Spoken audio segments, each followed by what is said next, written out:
How can anyone, whether they want to work in a language school or privately from their own laptop anywhere in the world, create a rewarding and impactful career teaching English as a second language, even if they are just starting out or have no teaching experience or ability?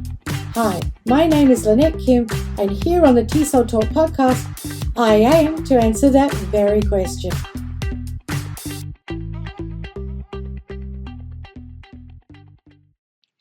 Over the years, I've done a lot of private tutoring, both overseas and also here in Australia. Now, when I was overseas private tutoring, my favourite thing to do beyond everything else was coffee club teaching. And coffee club teaching is where you take students to a coffee shop, or that you meet there at the coffee shop, and you have lessons within that friendly, communicative environment. Now, there's a few things you have to do for this type of tutoring. You have to choose a coffee club that's brightly lit enough that you can do lessons and look at materials if you need to, and also a nice quiet corner, because coffee shops tend to play a lot of music, that type of thing, and that the owners of the coffee club or whatever are happy for you to do this. And oddly enough, McDonald's around the world usually have a party room, and if that's not busy, they often let people use that as well. So keep that in mind if there's cafes with those sorts of party rooms that you can book, because as long as everyone's buying food or drinks, usually you can get away with it. So coffee club was the best for me. You know, we'd have planned lessons, and it would only be 60-minute classes, and I could have boards up where people could put their names on it to join, and it would say the homework for next week. Some coffee shops were fantastic, because, you know, they would let you put up these notices and you just get random people join, and you know, how much it cost and everything was already there.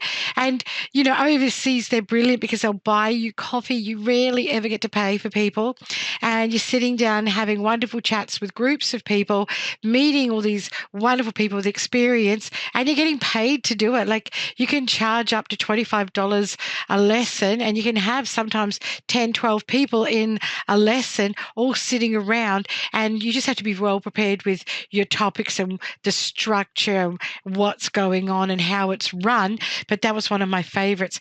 But what I'd like to do is give private tutoring tips today and talk about different things that you need to be mindful of when you are private tutoring. And number one, I think it's very important to have really good quality published materials or course books that you're going to use, because course books have a curriculum built in. They already have built-in communication, lots of listening and speaking. They have that continuity. They cover overall needs of listening, speaking, reading, writing, learner needs, all these sorts of things. They're level appropriate and age appropriate, as long as you choose the right ones.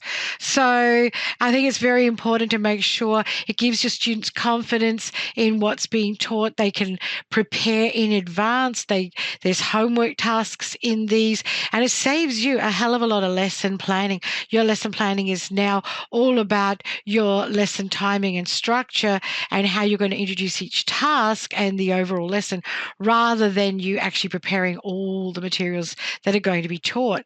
So it makes your life a lot easier. Now, number two, you do need to do a needs assessment when you're private tutoring, because you need to make sure you hit the students' wants and goals and have resources to cover this. Now, there's nothing wrong with having the needs and goals of the students, but doing the course book, but making sure you supplement. Maybe part of the lesson, 20 minutes, is something very specific that's related to the students' needs and goals directly, whereas the rest of the lesson is all about their English progress following the published curriculum. So that's important.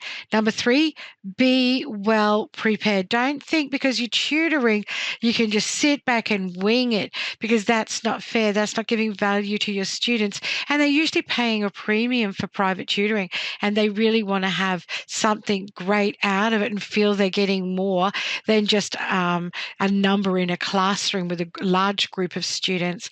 So make sure you know what kind of value you're going to add. Now, the next thing, don't be abrupt with your timing. Be a little generous. So be early. Obviously, greet the students as they arrive. Do not be the last person. Please do not. If it happens a couple of times because of some really important or urgent matter, that's one thing. But regularly, if you're the last one to be there to start, it just doesn't look good. And also, again, when the lesson ends, don't go have a timer and go, oh, ding, time's up. See you later. That's another thing that just is jarring for students. There's nothing wrong with just allowing, 5 to 10 minutes at least to just chat and wind up, answer questions, even up to 15 minutes and say goodbye. So to do that nicely. Now, you want to be getting feedback regularly from your students and adjusting lessons accordingly. Just feedback related to how they're feeling. Are they getting enough, speaking practice? Do they feel they need more vocab, more grammar, or is it something too difficult for them? What kind of adjustment? I'm not saying lose confidence in yourself and like, oh, is this okay? Is this enough of this? Don't do that. No, you're the professional. You know your stuff.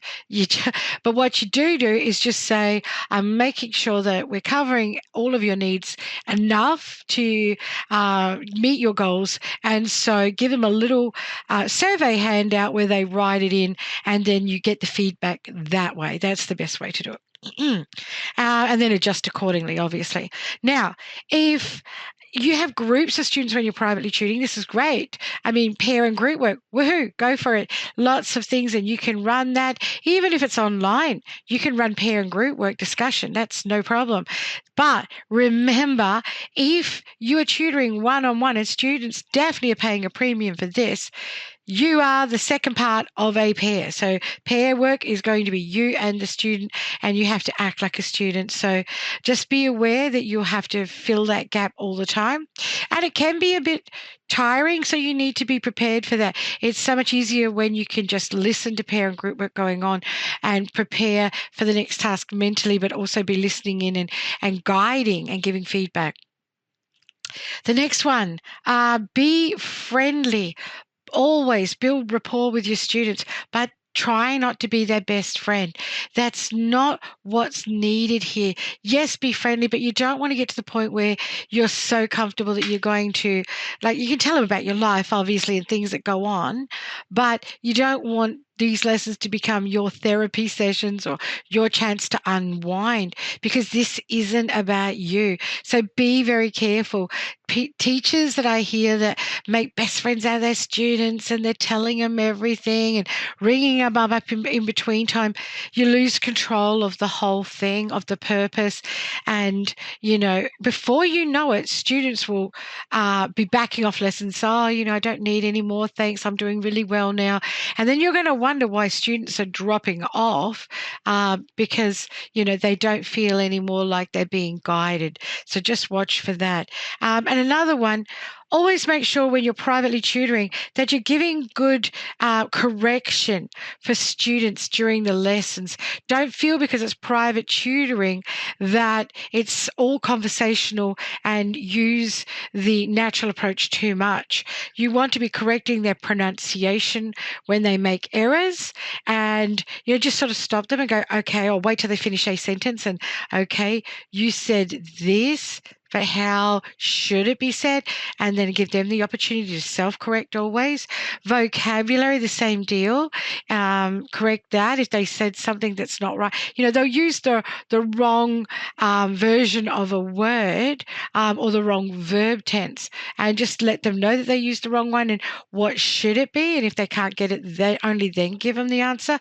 And even their accent, the way that they'll say things, again, that goes to pronunciation. But it can also come down to intonation if they're higher level students, and appropriate voice stress, particularly if you are tutoring business English students and people with very direct needs. You just need to be aware of that sort of thing.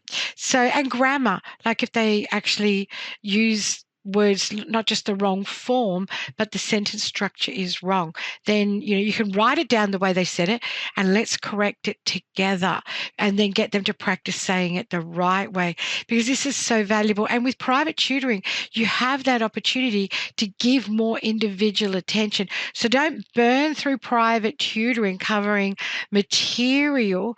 Actually take the time to get nitty-gritty with the student as far as that correction is concerned. And as absolutely much as possible, it should be self-correction.